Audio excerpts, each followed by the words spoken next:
Assalamu alaikum warahmatullahi wabarakatuh masu kallo.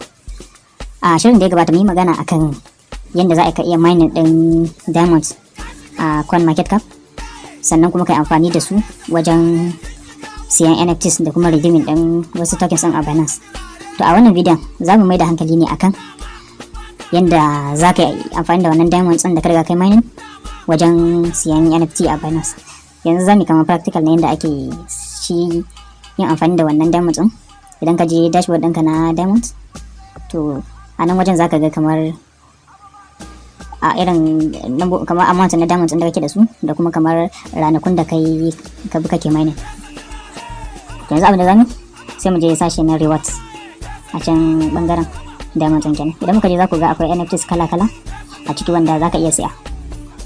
Sannan kuma duk wanda kaga tambarin kamar sold out to yana nufin an riga an siya. To amma akwai yanda za a kai sorting din su ta yanda zaka gane iya wa'inda suke available. Idan ka danna gashi nan yawa, to yanzu wayannan su ne NFTs inda suke available wanda zaka iya siya. Kowanne za ku ga da amount na supply ɗinsa da kuma amount na farashin da ake siya. Yanzu za mu siya wannan na farkon mai bidin nan wanda ake sayarwa akan diamonds guda 200. Sannan kuma kuna ganin kamar total supply ɗinsa wanda ya raguwa gaba da 477 ne.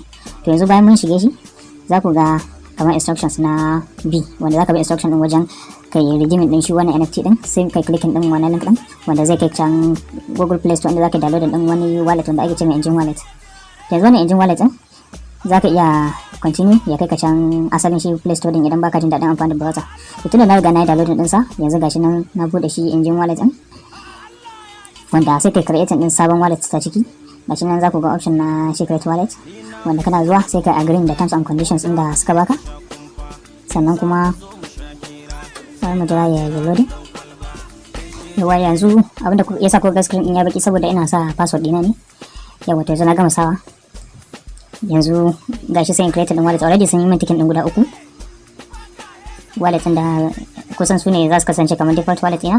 To amma idan ka je bangaren all din nan da zaka ga wallet kala-kala wanda zaka yi adding. Sannan wani Engine Wallet zai iya ma acting kamar Trust Wallet wajen receiving da sending din payment ko kuma crypto. To yanzu zamu je da default din, sai ka danna create wallet. Shi backup din zaka iya backup yanzu ko kuma kai skip din sa zuwa anjima sai kai backup din. Ni zan bari sai anjima sai backup, yanzu bari danna shi skip din saboda bidiyon ya sauri. Yau yanzu gashi nan komai yayi ready. Yanzu akwai ga Bitcoin Wallet, ga Engine Wallet, ga Ethereum Wallet. Sai danna Ethereum Wallet din tunda da ita zan amfani da receiving din NFT din. Sai in danna kan shi wannan receipt din zai kawo min wallet address ina. Wannan wallet address din ita zan yi copy. To bayan na copy sai in koma can coin market cap din. Idan na koma can coin market cap sai in je sai in danna kan shi redeem. Ina son in redeem din wannan NFT din kenan. To wannan wallet address din sai in paste din sa a wannan space din. Ina paste din sa sai in danna shi redeem. Amma kafin nan zan yi activate din wayannan madanan guda 3 wanda suke nuna cewa na yi agree da terms and conditions din da suka ba. Sai sannan bayan nan sai kuma in danna shi redeem din. Yawa, to gashi na abin da suka ce we have redeemed the Savanson the Duke of Dapa. Gashi nan dai ga ma wallet address na da sun hada, sannan kuma suna magana cewa zai dauki kwana 7 kafin su yi release din wani NFT din saboda abin layi ake bi, mutum 20,000 aka ware za a ba wani NFT din. To kuma ina daya daga cikin 400 karshe, to dan haka na sanna zai dan dau lokaci, shi sa suka ban kwana 7 zuwa sanda zai reflecting a can wallet din na Engine Wallet kenan, wanda daga nan idan yaje Engine Wallet din na zan iya sendin din sa zuwa kamar external wallet din haka da sauransu. To yanzu gashi ne idan ka duba zaka ga total supply din shi wannan din NFT ya ragu sosai saboda mutane suna ta siyan sa ne, amma ya kusa karewa. Yawa, sannan idan ka danna shi bangaren mai rewards din anan zaka ga shi iya duk wani reward da kake da shi ne NFT zaka iya gani ta nan kamar history din sa da sauransa. Duk wani NFT da ka taba siya ta da diamonds a coin market cap zaka iya ganin sa anan wajen. Sannan wannan anan wajen idan suka saka ma shi wannan NFT din anan wajen zaka gansa. To sannan za mu yi kokari a video na gaba sai mu yi video bayan kwana 7 na yi receiving din shi NFT, sai sake video in nuna mana NFT din da kuma yadda za a iya sending din sa zuwa external wallet.